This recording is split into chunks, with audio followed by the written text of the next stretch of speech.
All right, ladies and gentlemen, Charles back at you here. I'm hoping to give you some combine work. We've kind of been stalled on this because hay, we've had tremendous amounts of wet weather. Normally hay is put up by Memorial Day, and that didn't happen. I don't think we got it up until June sometime. Mid-June or maybe even late June, I forget for sure. Not much time to do videos because it just going, and we haven't done anything here. I'm kind of stalled here. We're going to get back to it, but what I am wanting to take up with you is the Massey 540.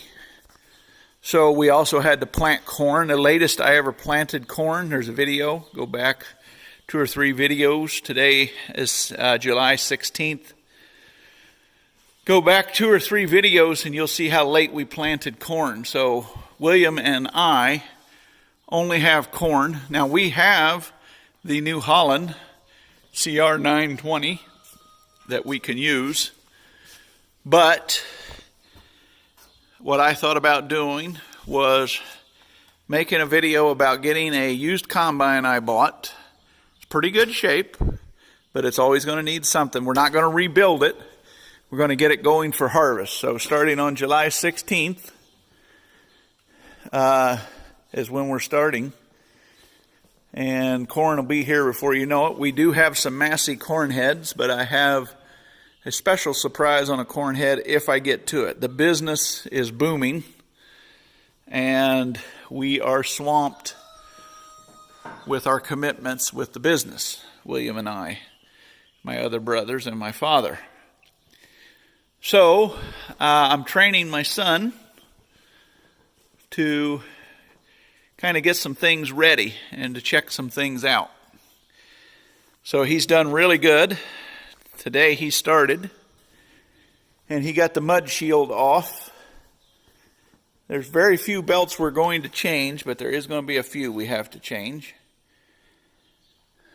We're going over it. We're going to start by changing the fluids. So he went to move it, and it died. It either has lost prime over the winter, or we ran it out of fuel. There is 3 inches in the tank, or we're not getting fuel. So that's the first thing.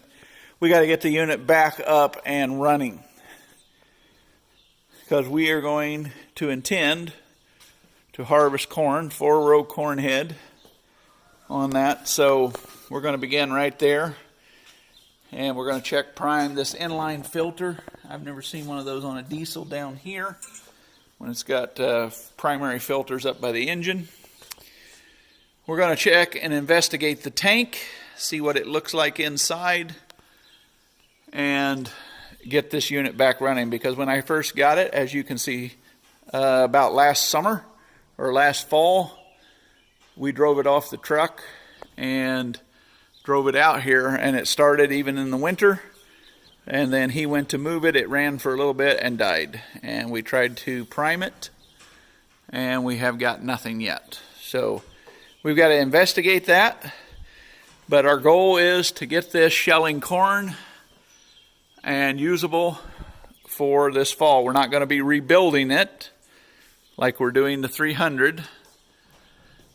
That's still here. But we're going to be getting it functional, and you could call it a series if you will. I hope to keep it a series or a playlist.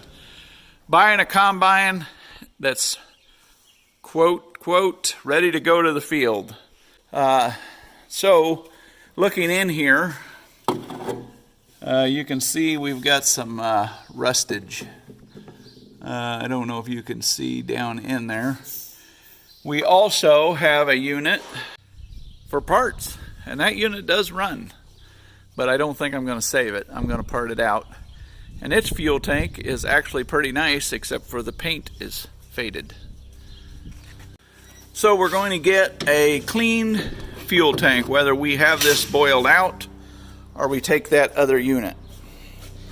So Timothy's going to be doing a lot of the work. I'm going to pass the phone off to him, and he will document what he's doing as he goes along. There's some buildup in the bottom of the sediment bowl here. So we're going to take off the bowl, dump it out, and then drain the fuel tank.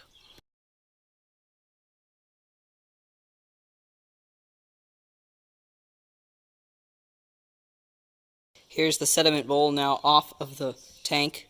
Has all that buildup in the bottom.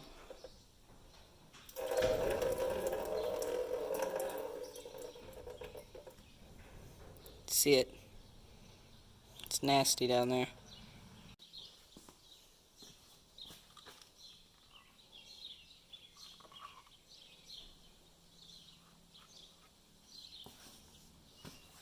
Now I'm going to drain the fuel tank.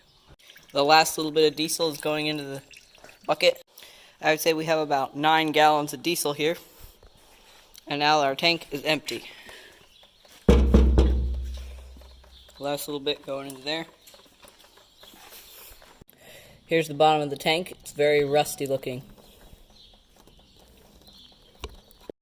The tank is full of rust and sludge, so I'll have to take it off so we can get it cleaned.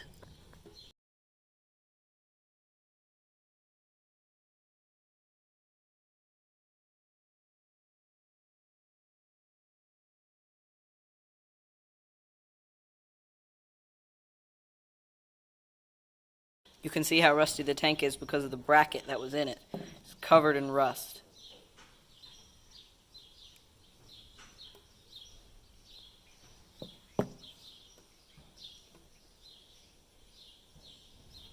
The fuel tank is now loose and I'm going to remove it.